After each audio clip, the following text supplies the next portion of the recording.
உழவதற்கு டிராக்டரை முதற்கொண்டு எல்லாம் வந்த பிறகு நம்முடைய மாடுகளுக்கு தேவையான பயன்பாடு இல்லாமல் போய்விட்டது. இருப்பினும் மாட்டு சாணம் முதல் கொண்டு எல்லாமே நாட்டு மாடு இனம் என்பதற்காக அதனுடைய விளைச்சலும் அதிகம். அந்த நாட்டு மாடு இனமாகட்டும், தொடர்ந்து வரக்கூடிய காளைகளாகட்டும், குதிரைகளாகட்டும், கெடாய்களாகட்டும் அனைத்துமே நீடிக்க வேண்டுமென்றால் இந்த கலாச்சாரம் பின்பற்றப்பட வேண்டும். இந்த போட்டிகள் நடந்தால் மட்டுமே இந்த காங்கேய இனம் காளைகள் பயன்படுத்தப்படுகிறார். எந்த காரணத்துக்காக காங்கேய இனம் பயன்படுத்துவதில்லை. அது தொடர்ந்து நடைபெற வேண்டும், ரேக்லா போட்டு நடைபெற வேண்டும்.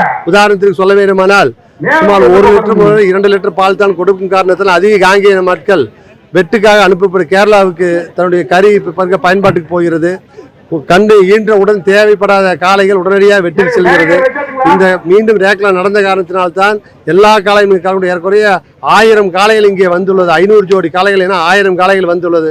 இது மீண்டும் மீண்டும் இந்த ரேக்லாவை காப்பாற்ற மீண்டும் என்ன காரணம் என்றால் காங்கேய இனம் காக்க வேண்டுமென்றால், நாட்டு இனங்களை காக்க வேண்டுமென்றால் கண்டிப்பாக ரேக்லாவை காப்பாற்ற வேண்டும் என்று பொதுமக்கள் சார்பாக அரசிடம் கேட்டுக்கொள்கிறோம்.